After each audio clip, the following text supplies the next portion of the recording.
Hello guys. आज की video again बहुत ज़्यादा इंटरेस्टिंग होने वाली है और पिछली वीडियो में जैसे आपको हमने बताया था इंटरमीडिएट कोड जनरेशन के बारे में, जो कि फोर्थ फेज ऑफ कंपाइलर है। अगर आप लोगों ने पिछली वीडियो नहीं देखी तो आई विल रिकमेंड कि वो वीडियो देख लें। ये इंटरमीडिएट कोड जनरेशन की थर्ड टाइप है, थ्री एड्रेस कोड। इसमें होता क्या है कि आपके पास each instruction contains at most three addresses, यानी हर इंस्ट्रक्शन के एटलीस्ट नहीं, सॉरी, ये यहाँ पे एटमोस्ट लिखा हुआ है। एटमोस्ट ज़्यादा से ज़्यादा, कम हो सकते हैं, कम अगर ऑपरेंड्स कम हो तो वो खैर है, लेकिन मैक्सिमम थ्री होने चाहिए। अगर थ्री से ज़्यादा होते हैं, फोर या फाइव होते हैं, तो फिर वो थ्री एड्रेस कोड नहीं कहलाएगा। इससे होता क्या है, ये बहुत ज़्यादा इम्पोर्टेंट है। इससे कंपाइलर को थोड़ी सी आसानी होती है, ठीक है, कंपाइल करने में। कोड थोड़ा सा ऑप्टिमाइज हो जाता है इसके थ्रू। तो ये एक एग्जांपल है, x is equal to y operator z। Op means कि यहाँ पे आप कुछ भी लगा दें, प्लस, मल्टीप्लाई, जो भी आप डिवाइड। तो ऑपरेंड्स कितने यहाँ पे x, y और z, तो तीन ही ऑपरेंड्स यहाँ पे हैं मैक्सिमम। इससे कम हो तब भी ठीक है, x is equal to y हो तो कितने हो जाएंगे, दो ऑपरेंड्स हो जाएंगे, दो भी ठीक है। तीन से कम हो कोई मसला नहीं है, तीन से ज़्यादा नहीं होने चाहिए। और अगर तीन से ज़्यादा हैं तो हम उसको थ्री एड्रेस कोड में कन्वर्ट करते हैं। कैसे कन्वर्ट करेंगे, आप यहाँ पे देख सकते हैं क्या लिखा हुआ है। अब देखें, सबसे पहले हमने क्या करना है, यहाँ पे प्लस भी है और मल्टीप्लाई भी है। तो अगेन क्या करना है हमने, जैसे कि हम बार बार पहले डिस्कस कर चुके हैं, जो पहले हाई प्रायोरिटी वाला ऑपरेशन है वो पहले हमने परफॉर्म करना है। तो सी मल्टीप्लाई डी को हम पहले करेंगे। तो सी मल्टीप्लाई डी को हमने क्या कर दिया, एक टेम्परेरी वेरिएबल लिया, उसमें हमने रख दिया। उसके बाद वो जो T1 है उसको हम क्या करेंगे, प्लस कर देंगे, किसके साथ, B के साथ। तो T1 को किसके साथ प्लस किया, B के साथ। तो रिजल्ट हमें अचीव हो गया। उसको हमने किस में स्टोर कर दिया, अगेन एक टेम्परेरी वेरिएबल में T2। और T2 को हमने क्या कर दिया, ए में स्टोर कर दिया।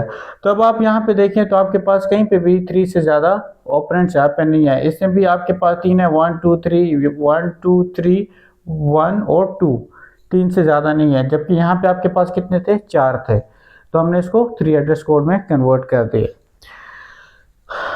ये आपके पास एक और थ्री एड्रेस कोड के अंदर भी डिफरेंट टाइप्स हैं। क्वाड्रुपल है, एक ट्रिपल्स है, एक इनडायरेक्ट ट्रिपल्स है। उसमें ये है कि हम लोग यहाँ पे सिर्फ दो ही डिस्कस कर रहे हैं, ये दो बहुत ज़्यादा इंपॉर्टेंट हैं, क्वाड्रुपल्स और ट्रिपल्स।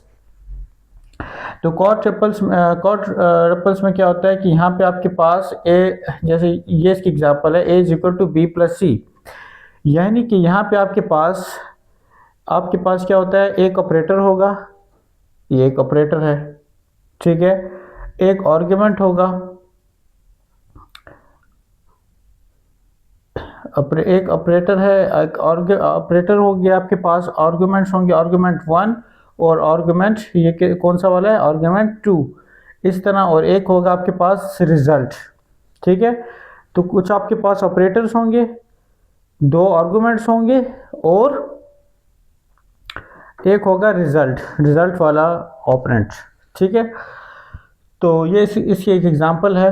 अब फॉर एग्जांपल ये एक है आपके पास a plus B multiply C plus D. अब वैसे तो हमें पता है कि हमने मल्टीप्लाई पहले करना होता है, लेकिन जब आपके पास यहाँ पे ब्रैकेट्स लगी हो तो इट मीन्स कि वो जो ब्रैकेट के अंदर वाला पोर्शन है वो पहले आपने सॉल्व करना है। तो अगेन इसी तरीके से हम इसको भी सॉल्व करते हैं। a प्लस बी को हमने किस में रख दिया, एक टेम्परेरी वेरिएबल में। c प्लस डी जो है इसको सॉल्व किया, इसको भी एक टेम्परेरी वेरिएबल में रख दिया। इन दोनों का जो रिजल्ट था उसको हम क्या कर देंगे, T1 मल्टीप्लाई बाई T2। ये जो दोनों हैं इसको आप क्या कर देंगे, ये T1 है, ये T2 हो गया। तो इन दोनों को हमने मल्टीप्लाई कर दिया और इसका जो रिजल्ट है अगेन वो एक टेम्परेरी वेरिएबल में रख दिया।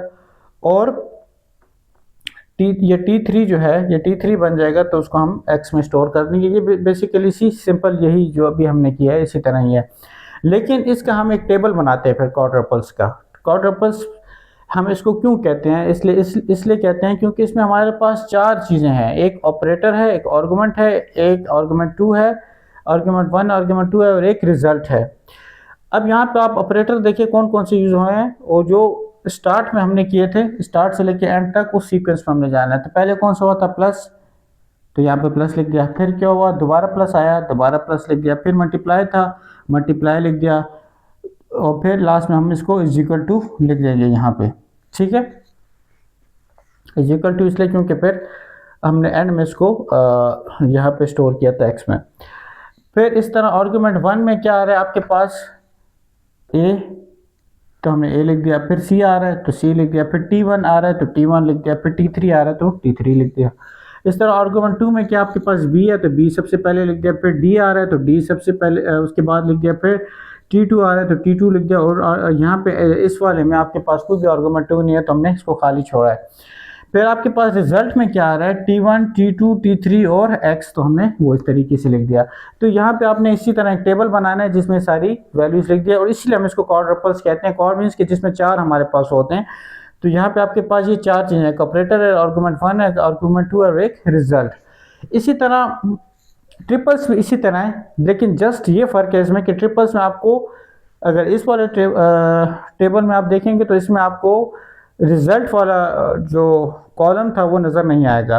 रिजल्ट की जगह हम इंडेक्स या इंस्ट्रक्शन सेट भी इसको कह सकते हैं, इंस्ट्रक्शन नंबर जो है वो यूज़ करेंगे।